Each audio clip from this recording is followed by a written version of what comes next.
WhiskyJason here, whiskey from the viewpoint of an American over here in Germany, often reviewing rare and exotic whiskeys. Shenk's von Michter's Homestead Sour Mash Whiskey, release 2023. Now, the last one I did was 2021. That was Chinkapin. And I was like, last year, 2022's version, I don't need that. I don't want another Chinkapin. And then I read just briefly here in 2023, they're using French oak. It's like, wait, they're using Chinkapin. No, they're using French oak. It's like, oh, okay. I did not understand basically what Michter's was doing with their so-called legacy series. All right, the legacy series is something where they can experiment with. And I was not aware of that. Oh, talking about experimentation here, if you type in, at least I did, Shenk's Homestead 2023 into Whiskybase, you get the batch number. They're all going to be 23E15, 03, 04, 05, 06, 07, 08. And 08 is the only one that is 700 milliliters. So each of these have between 2,000 and 2,500 bottles each. They're doing batches, small batches. And we have here Whiskybase number 239489.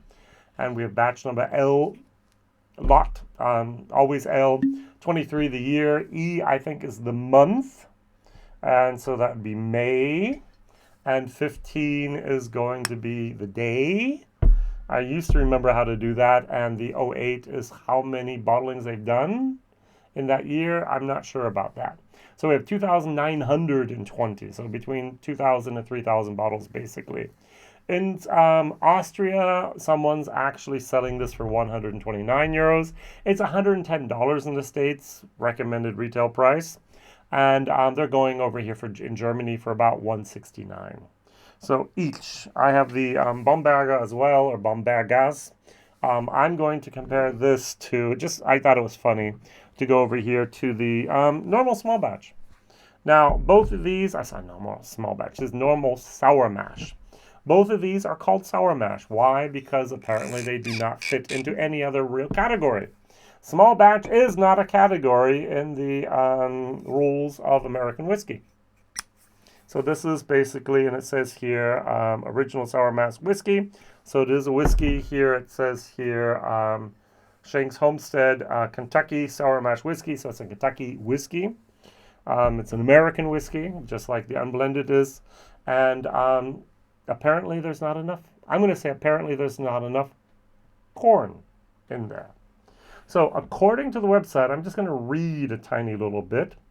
Shenk's Homestead Distillery Sour Mash Whiskey honors the legacy of historic American whiskey figure John Shenk, who in 1753 founded a distillery that was to become known as Michter's in the 20th century.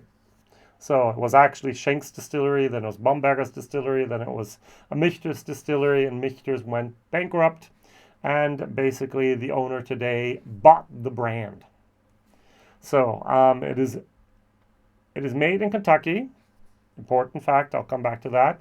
According to the traditional sour mash process, whereby a portion of the previously distilled whiskey, referred to as setback, is added into the next batch. And this has 91.2% AB. 92.1 proof, and that's 45.6 ABV. So now the important part. Oh, by the way, Hard Truth, Wilderness Trail, Peerless are the only people not using sour mash. Everyone else basically does. All right, it's nothing special. Good. Shenk's was made with a substantial amount of rye. Was it enough 51% be called rye whiskey? No. And the unique character of this 2023 offering results from it being produced with malted rye in the recipe. Ooh.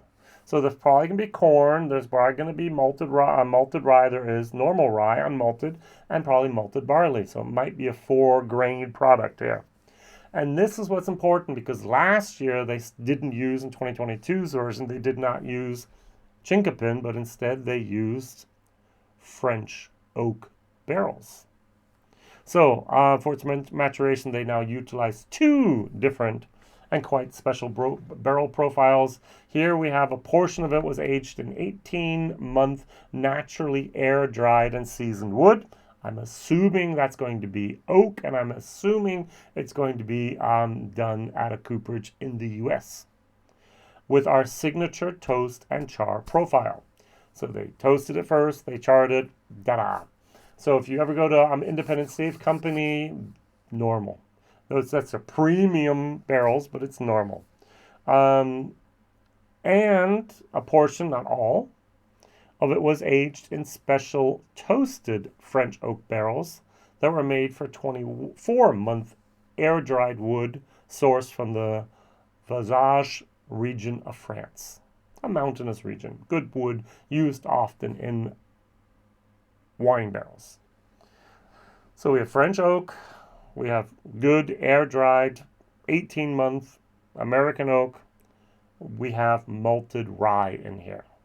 Now in comparison, the 2022 version that I don't have, substantial amount of rye, no mention of malted rye whatsoever, and they do mention the 24-month air-dried wood French oak here from France. So, and here it says back in 2022, the exacting toast profile chosen for those French barrels by our master of maturation, Andrea Wilson. Didn't she leave the company? I'm so sorry. No, she hasn't. She's still there. She's still master of maturation with Michter. She was inducted in the Kentucky Bourbon Hall of Fame. Was it 2023, 2022? A great lighthouse of knowledge and experience in the whiskey world. She must be, is she the president or the vice president of the Kentucky Bourbon Association? Let's take a look at here, the Bourbon Association. I don't have her CV, her resume on hand.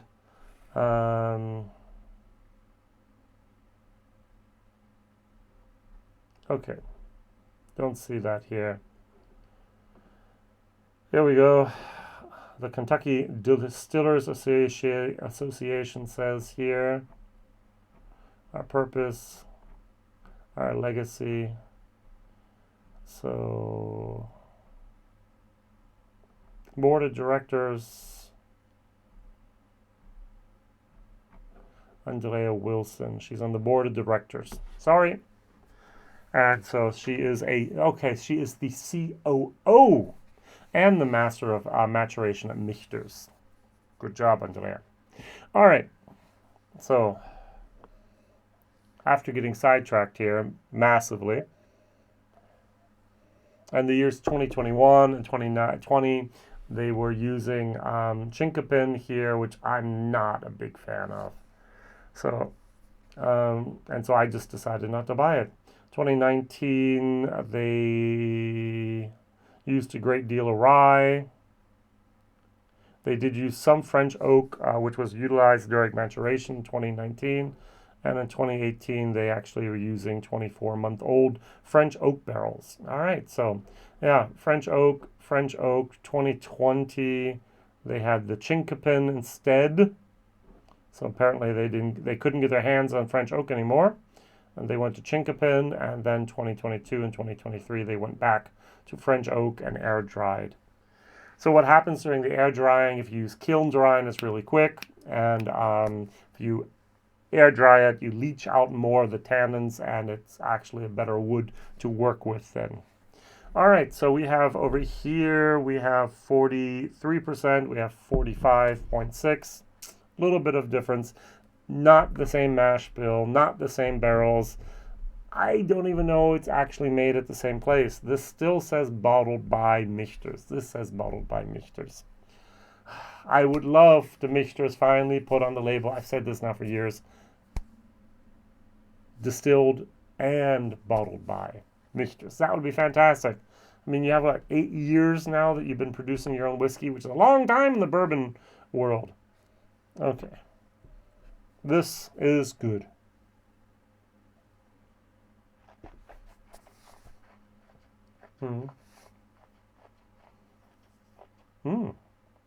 This is very good. This is a bee whiskey. I got some honey. I have the toasted marshmallow moment. Got some cereal, like, okay, honeyed Cheerios. Tiny little bit of leather, tiny little bit of tobacco. A lot of honey. Very, very good. It says here on the nose, toffee with spice and vanilla. Whiskey to savor, complemented by highlights of smooth spice, dried fruits, and oak and honey, and smooth and savory as the finish. So, spiced fruit, nougat, honey, and spiced chocolate. Spiced fruit and spiced chocolate as the name here. This is very good. This is a bee whiskey. I like a lot. Do I get a French oak? Bam! I get a very delicate. It's almost a delicate whiskey. I don't get any malted rye. Now, New Riff uses what? 95% unmalted rye, 5% malted rye. Balcones used to use 100% malted rye. A lot of that mocha coffee espresso moment going on in there. Don't have that at all here. This is excellent, excellent whiskey. Now, I must commend Michter's on understanding their business model. They have their standard products. Michter's US #1. They have their straight rye, straight bourbon, American whiskey, and they have their sour mash. All over here in Germany, all about 50 euros. So they're not bottom shelf, they are premium whiskeys. And those are bottles people buy time and time again. I love their rye. I used to love the American whiskey. And then they have their limited productions, like a 10-year-old rye, a 10-year-old bourbon, a 20-year-old bourbon. They actually have a 25-year-old rye and 25-year-old bourbon. Those are unattainable. All right, so these are just bottles you'd never even see in the store. And if you do, they're behind like a shatterproof glass and have 5 figures. So, but they also make their limited releases. This is for me a limited release as well, but doesn't belong in that category. 150, 180 euros what I'll be paying for a toasted barrel sour mash, a toasted bourbon, a toasted barrel rye. They have Michters and rye in barrel strength, and what I've never seen is the Michters barrel strength bourbon before. Great. And then they have the Legacy series, Bombergers and Shenks. Every year a little bit different. Every year a collector's item. Every year a little bit. So these limited releases that we have to hunt for. And of course there's the so-called celebration sour mash, which I've never seen before. Those are bottles that are just terrible. But we have the lower level, the mid-level, the high level, and the unattainium. And this is wonderful. This is a great business model. Michter's understands it. And people go hunting every year for this, just like they go hunting every year for a Elijah Craig Barrel Proof, a Booker's, what else do we have out there? Those yearly limited releases.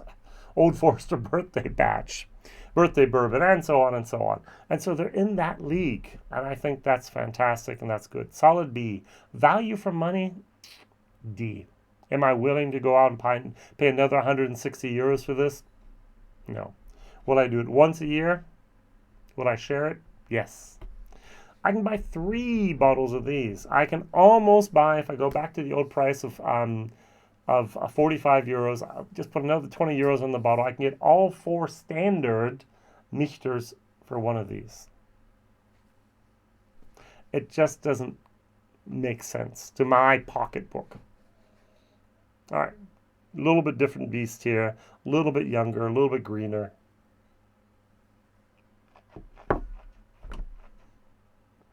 This is an L22.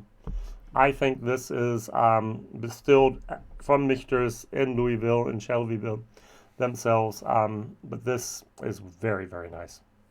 My question of the day, I just rattled off all the different bottlings we have here from Michter's. Which one do you like the best? What is the Michter's product you go out for?